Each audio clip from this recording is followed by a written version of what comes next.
Fala, galera! Sejam bem-vindos a mais um vídeo aqui do canal.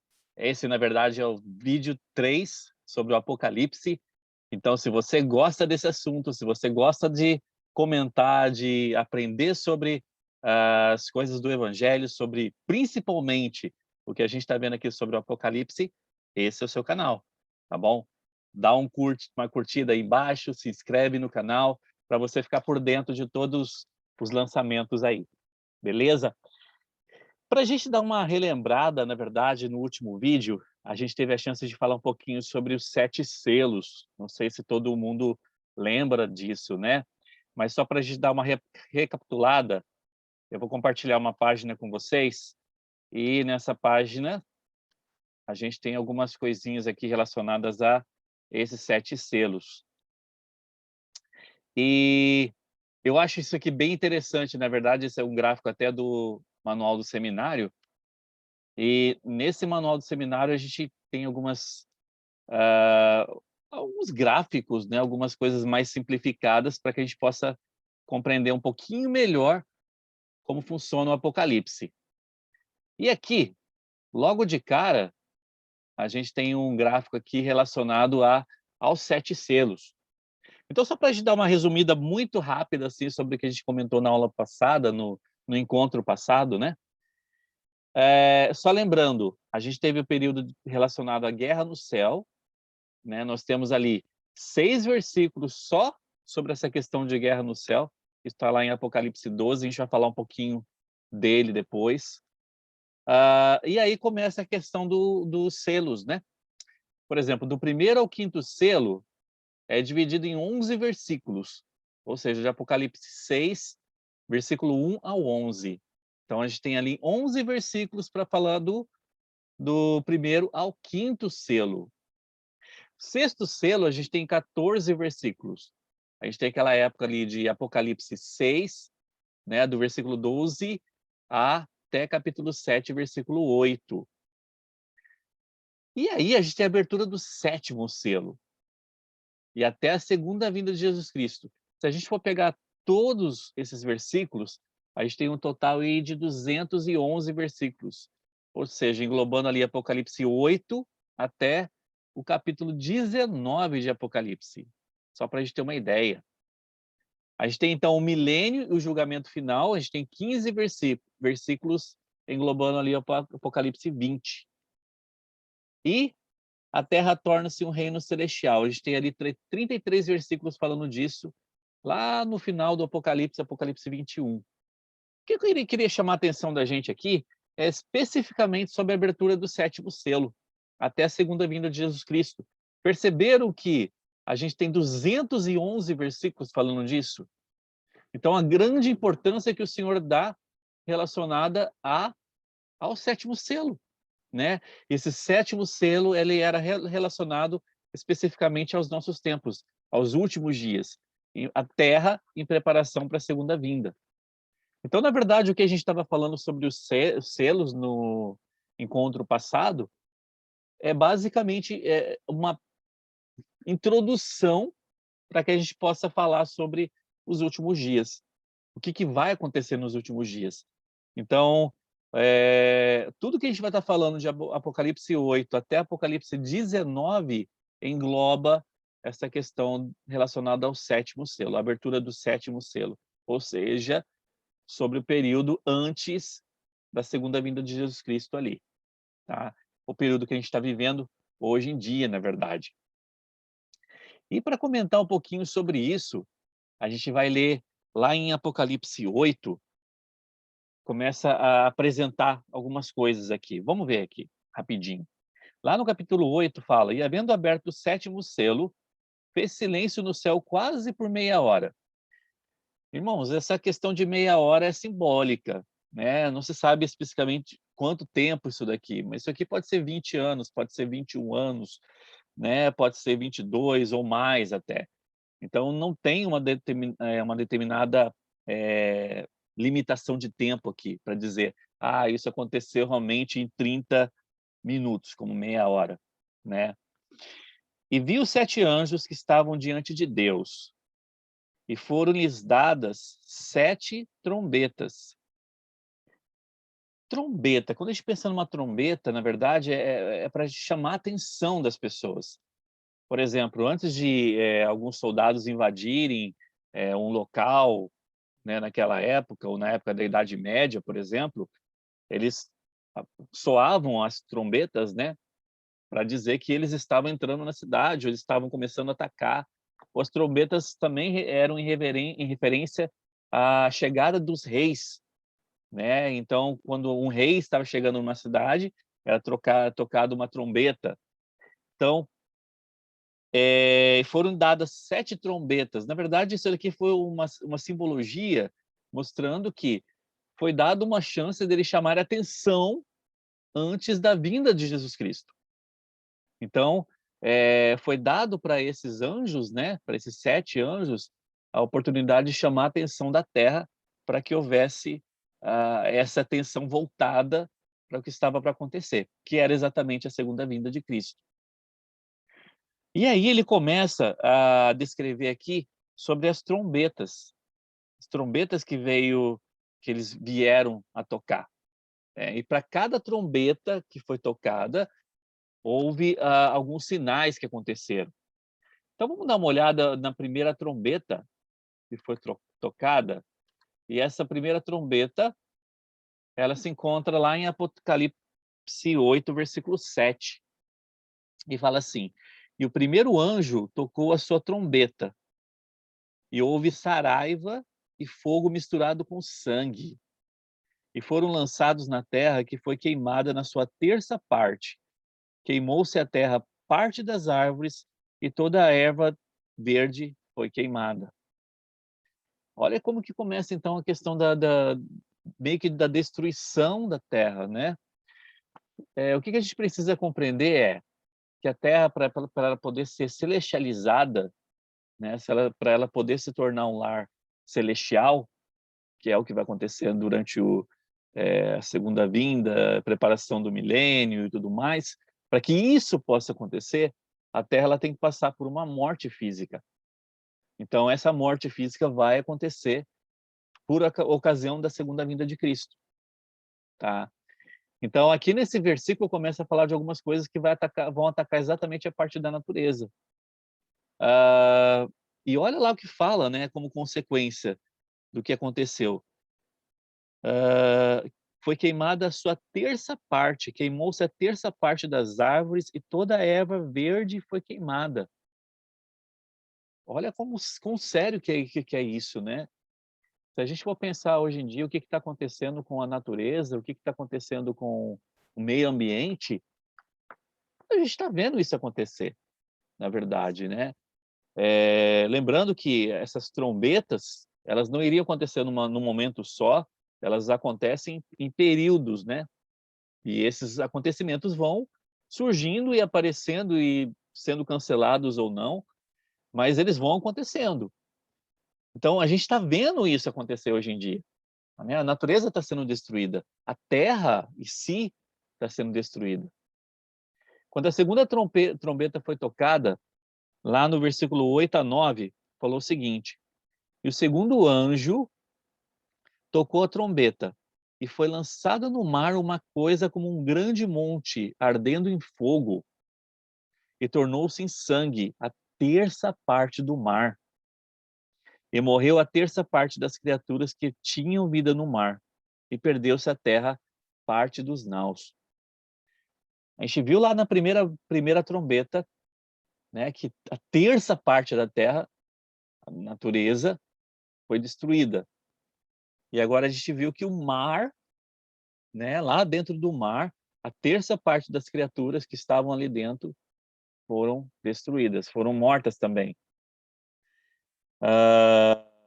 É uma coisa muito séria, né? E a gente também tem visto isso acontecer com a poluição dos rios, a poluição dos oceanos. As coisas estão acontecendo, né? Esses sinais de Apocalipse não são brincadeira, né? Não é uma coisa que, ah, vamos deixar acontecer para ver que vai rolar. E não é isso. Na verdade, os sinais estão acontecendo hoje em dia e estão aqui no Apocalipse. A gente tem aqui descrevendo, na linguagem que João estava utilizando, mas descrevendo o que queria acontecer. A gente só precisa prestar atenção nisso, né? A terceira trombeta, lá no versículo 10 a 11. E o terceiro anjo tocou a sua trombeta e caiu do céu uma grande estrela, ardendo como uma tocha, e caiu sobre a terra parte dos rios e sobre a fonte das águas. E o nome dessa estrela era Absinto, e a terça parte das águas tornou-se em absinto, e muitos homens morreram das águas, porque se tornaram amargas. Quando aqui fala que caiu do céu uma grande estrela, né, na verdade, a gente está falando aqui de Lúcifer. Lúcifer, ele é a estrela da manhã, né, que caiu do céu.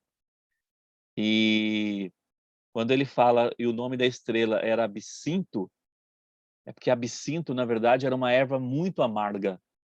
Era tão amarga que se ela chegasse no estômago, ela poderia acabar com o teu estômago, né? Destruir o teu estômago. Então, era uma erva muito amarga.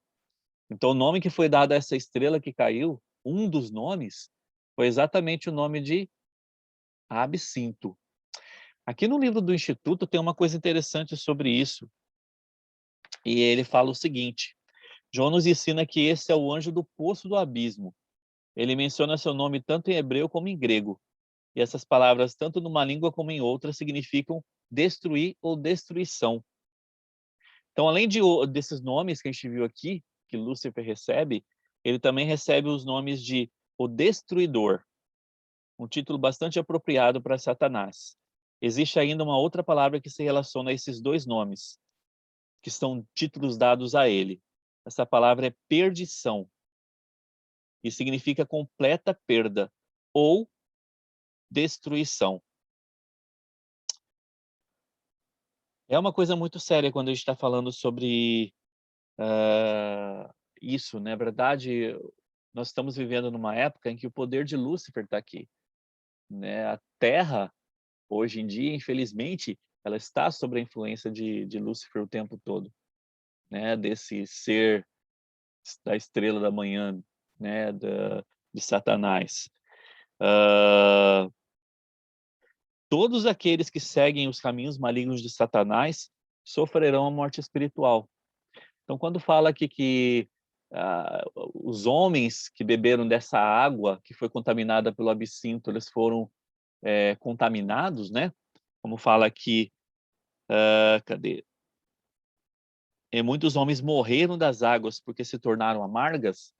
É exatamente a questão da morte espiritual que acontece, né? Todas as pessoas que seguem Lúcifer, na verdade, elas vão passar pela morte espiritual. E essa morte espiritual é uma morte muito mais séria, né? Eu falei disso, acho que na primeira aula sobre o Apocalipse. Mas essa morte espiritual, a gente está falando sobre o total afastamento da presença de Deus. Ou seja, você não ter realmente a oportunidade de estar com Ele, né? E nem com Jesus Cristo, e nem sentir a presença do Espírito. Então, é uma coisa muito mais, volto a falar, né? Mais séria do que a gente pode pensar. Quando a quarta trombeta foi tocada, lá no versículo 12, fala assim: E o quarto anjo tocou a sua trombeta, e foi ferida a terça parte do sol, e a terça parte da lua, e a terça parte das estrelas, para que a terça parte deles se escurecesse, e a terça parte do dia não brilhasse, e fosse semelhante à noite. A gente não está falando aqui de eclipse somente, né? Eclipse solar ou eclipse lunar, né? Mas a gente está falando de exatamente acontecer isso, né? A luz do sol não ter mais efeito sobre o dia, a luz da lua não ter mais efeito sobre a noite e as estrelas, né? As estrelas perderem essa fonte de iluminação que elas também possuem. Ou seja, não haveria mais esse brilho para nós. E do jeito que as coisas têm caminhado, né, não é difícil isso acontecer, né? O sol perdeu seu brilho, a lua perdeu seu brilho, as estrelas caírem do céu, né, e perderem também o seu brilho. Ou seja, a terça parte ali das estrelas, como ele fala aqui, para que a terça parte dele se escurecesse, total escuridão, né, no mundo que vivemos. A quinta trombeta está lá em Apocalipse 9, do versículo 1 a 3. E o quinto anjo tocou a sua trombeta, e viu uma estrela que caiu do céu, aquela mesma estrela que caiu do céu, e foi-lhe dada a chave do poço do abismo. Lembra que Lúcifer ele possui a chave do poço do abismo, né? E abriu o poço do abismo. Por que a gente fala abismo? É porque o reino de Satanás, na verdade, ele não tem alicerce, ele não tem alicerce sobre nada, né? Esse reino do Satanás. Então, por isso que é semelhante a um abismo. Não tem, não tem fundo, né? Não tem fundamento, na verdade, o reino dele. E subiu fumo do poço como o fumo de uma grande fornalha. E com o fundo do poço escureceu-se o sol e o ar. E do fumo vieram gafanhotos sobre a terra, e foi-lhes dado poder, como o poder que tem os escorpiões da terra. Aqui a gente pode entender esse gafanhoto também como o poder do homem, tá? O poder dos homens em fazer as coisas que Satanás tem pedido ou tem influenciado para que eles pudessem fazer, tá? Então, foi dado poder a esses homens como o poder que o escorpião tem, para que esses homens pudessem, então, exercer influência sobre a humanidade, tá? Então, a gente pode entender esses gafanhotos aqui meio que como podem ser homens também, não somente os gafanhotos animais, né? Esse, então, foi a quinta trombeta. A sexta trombeta está lá no versículo 13 a 16, e fala o seguinte: E tocou o sexto anjo a sua trombeta, e ouvi uma voz que vinha das quatro pontas do alto do altar de ouro, que estavam diante de Deus, a qual dizia ao sexto anjo que tinha a trombeta: Solta os quatro anjos que estão presos junto ao grande rio Eufrates. Lembra do nosso último encontro? A gente falou sobre os quatro anjos, né, que foram meio que paralisados por aquele anjo que era é, Elaías, né, que a gente falou no nosso último encontro. E esses quatro anjos estavam paralisados, não estavam.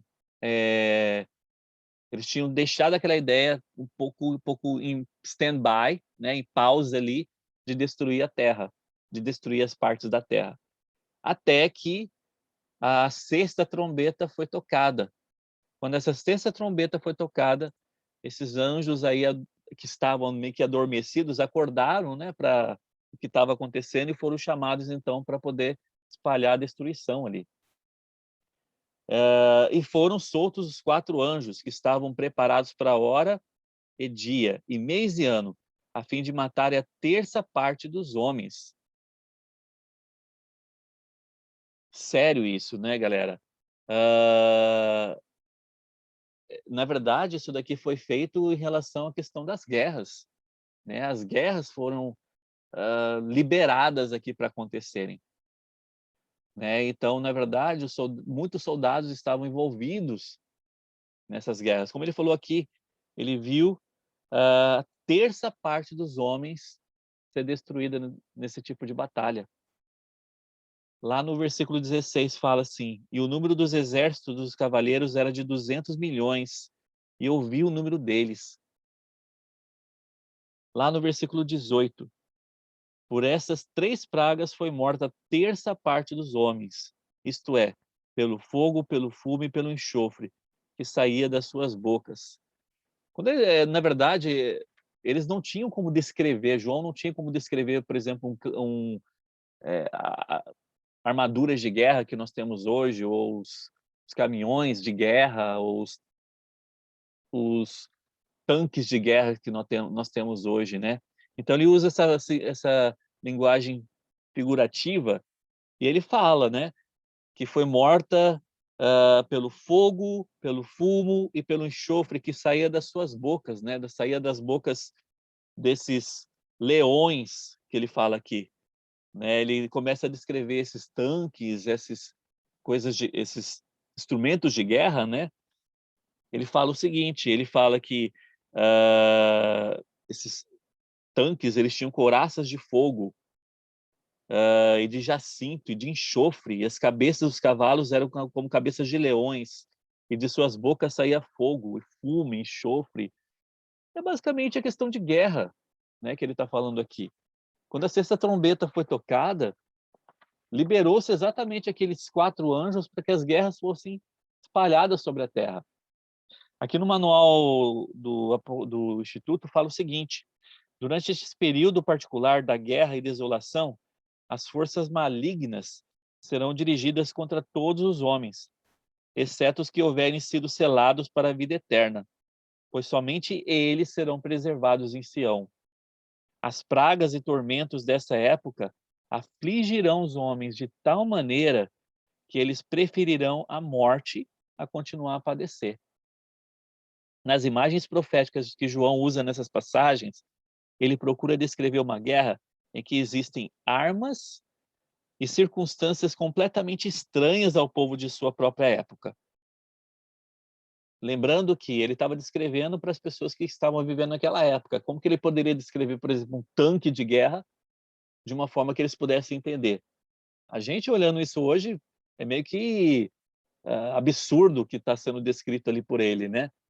Mas de um leão que saía fogo, que saía enxofre, né? Ou seja, da boca do leão saía tudo isso.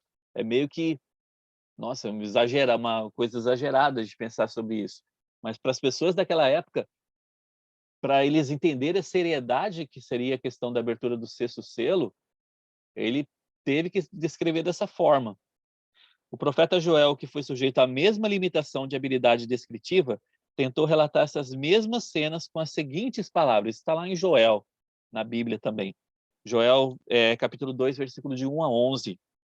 É bem possível que esses profetas antigos estivessem vendo homens que usavam ou eram protegidos por fortes armaduras, como as tropas de cavalaria, companhias de tanques e lança-chamas, como os aeroplanos, mísseis aéreos que explodiam, minas, bombas que caíam e até mesmo outras armas que ainda seriam inventadas numa época em que o único amor e desejo dos homens iníquos seria pela guerra. Irmãos, nós temos visto isso hoje demais também. Hoje, na verdade, o que a gente mais vê são guerras acontecendo, né? E como eu falei agora há pouco, isso que está aqui no Apocalipse não é uma coisa que vai acontecer de um momento para o outro, são coisas que estão acontecendo. Nós estamos durante o processo da abertura ali do sexto e sétimo selo, né? Então, ou melhor, nós estamos na abertura do sétimo selo e estamos exatamente ali na questão da sexta trombeta. Estamos quase chegando na sétima trombeta, que é a destruição total e a segunda vinda de Jesus Cristo. Só que antes de chegar na sétima trombeta, né, João ele dá um intervalo aqui e ele começa a descrever uma outra coisa que aconteceu com ele lá no capítulo 10 de Apocalipse. E lá fala o seguinte, 10, versículo 1 a 3. E vi outro anjo forte que descia do céu, vestido de uma nuvem, e por cima de sua cabeça estava o arco celeste, e o seu rosto era como o sol, e os seus pés como colunas de fogo. Era um anjo celestial que apareceu para ele, né? Por isso que está sendo descrito dessa forma. E tinha na sua mão um livrinho aberto, e pôs o seu pé direito sobre o mar e o esquerdo sobre a terra. Ou seja, quando ele fala e pôs o seu pé direito sobre o mar e o esquerdo sobre a terra, é exatamente ele quis mostrar que era um anjo que tinha poder e domínio sobre muitas coisas. E por isso que ele estava carregando esse livro, né? E clamou com grande voz, como quando brama o leão. E havendo clamado, os 7 trovões fizeram soar suas vozes. Foi dito uma coisa para João em relação a esse livro, e fala sobre isso aqui no versículo 8 a 11. E fala assim: E a voz que eu do céu tinha ouvido tornou a falar comigo e disse: Vai e toma o livrinho aberto da mão do anjo que está em pé sobre o mar e sobre a terra. E fui ao anjo, dizendo-lhe: Dá-me o livrinho. E ele disse-me: Toma-o e come-o, e ele fará amargo o teu ventre, mas na tua boca será doce como mel. Ele recebeu uma missão aqui, João. Eu não sei se todo mundo lembra disso, né? Mas lá em João 21, de 20 a 24, fala um pouquinho sobre isso. O apóstolo João, na verdade, ele foi abençoado por Cristo para viver até a segunda vinda e levar pessoas a ele. Então, na verdade, João, ele passou por alguma modificação no corpo dele, né, para que ele pudesse ser preservado durante todas as épocas.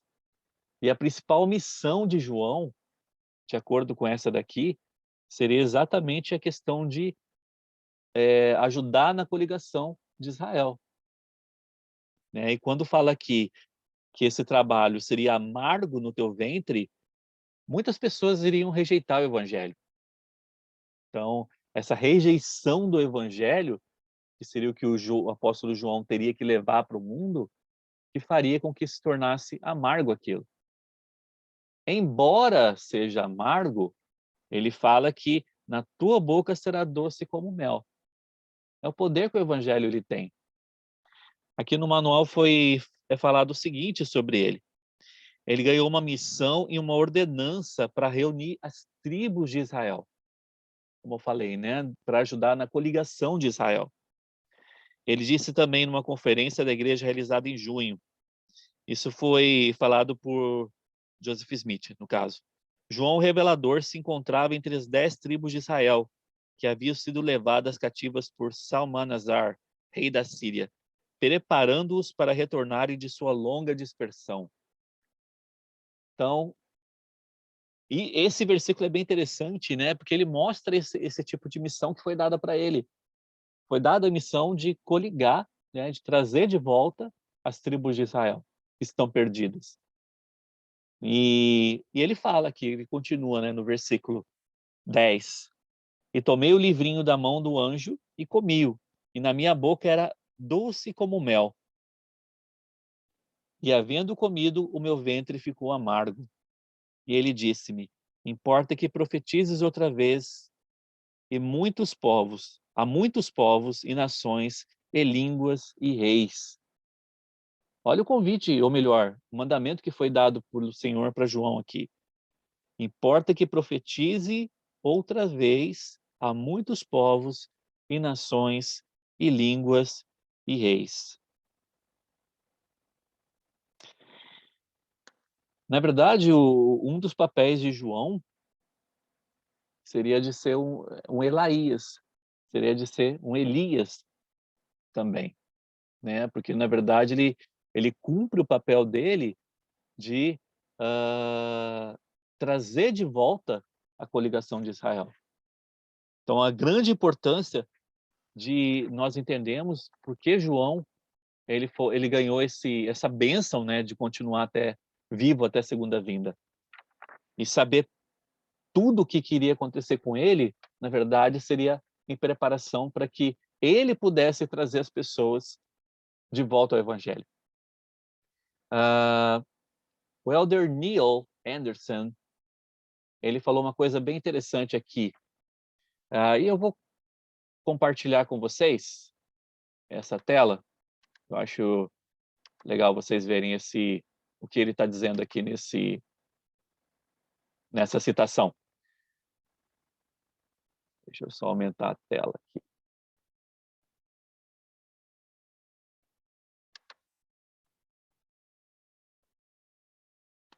Bom,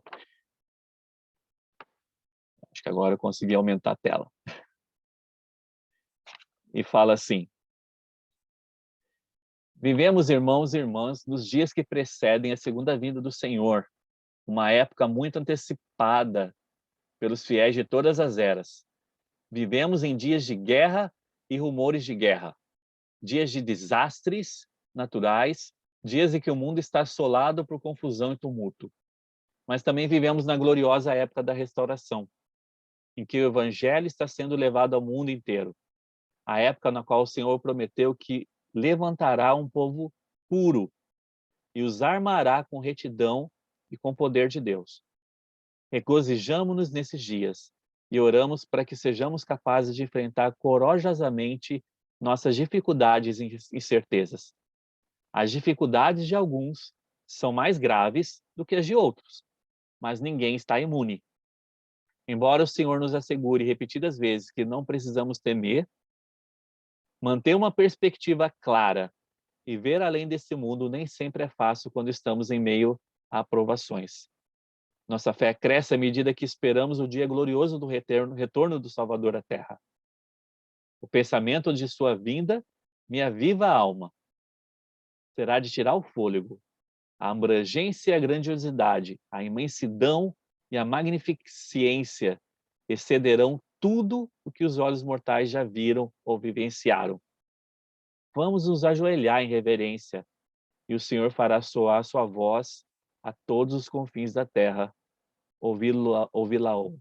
Será como a voz de muitas águas e como a voz de grande trovão. Então o Senhor, o Salvador, permanecerá no meio do seu povo. Irmãos, eu sei realmente que o Senhor ele tem grande preocupação com o seu povo. Ele tem grande preocupação para que nós estejamos preparados para a segunda vinda dele. Como essa citação do Elder, existe uma esperança para os santos dos últimos dias, para que possamos ter um tipo de preparação espiritual para o que está para acontecer. Na verdade, a gente falou aqui hoje bastante sobre destruições, sobre o que cada trombeta está falando sobre, né? E a maioria delas foi sobre destruições que vão acontecer, estão acontecendo. Essas coisas estão acontecendo como preparação para a segunda vinda de Cristo. Nós estamos no processo da segunda vinda. A segunda vinda, na verdade, ele é o cume, ela é como se fosse o clímax de todo o acontecimento que vai anteceder o milênio, que vai anteceder o julgamento final, a ressurreição. Então, nós estamos quase chegando no clímax dessa história. E onde será que nós estamos no quesito de preparação espiritual? Para que nós estejamos preparados para enfrentar essas coisas. Não quer dizer que eu não vou sofrer, ou as pessoas não vão sofrer, as pessoas que estão tentando fazer a sua parte, né? Não quer dizer que não vão sofrer quando essas coisas estiverem acontecendo. A gente vê isso acontecendo hoje em dia. E não quer dizer que é por eu ser justo ou por estar seguindo o evangelho que coisas ruins não vão acontecer. Como o presidente falou, há tribulações, há problemas e nós vamos enfrentar vários problemas, várias tribulações. Mas nós podemos ter uma promessa, e essa promessa foi dada pelo Senhor, de poder ser coroado no reino celestial, de ganhar o maior grau do reino celestial, de ganhar exaltação. Eu espero que nós possamos lembrar disso. Na verdade, esse encontro de hoje foi para poder falar um pouquinho sobre essa abertura, o toque dessas trombetas, né, do Apocalipse, mas também para nos ajudar a ver que essas coisas já estão acontecendo. E precisamos realmente abrir o nosso coração, abrir os nossos olhos espirituais para saber como podemos nos preparar melhor para a segunda vinda. Então, eu vou deixar uma pergunta aí para a gente, e aí vocês podem responder também. de que forma saber do toque dessas trombetas, saber de tudo que foi falado aqui durante esse encontro hoje, de que forma que isso pode me ajudar a me preparar melhor para a segunda vinda de Cristo. Então eu vou deixar essa pergunta para a gente, e espero que a gente possa compartilhar e responder e falar um pouquinho sobre isso também, tá bom? Não esqueçam, compartilhem com os amigos de vocês o nosso canal, vamos falar sobre, e dá a sua curtida, se inscreve no canal, e eu deixo essa aula de hoje com vocês, esse testemunho também, em nome de Jesus Cristo. Amém.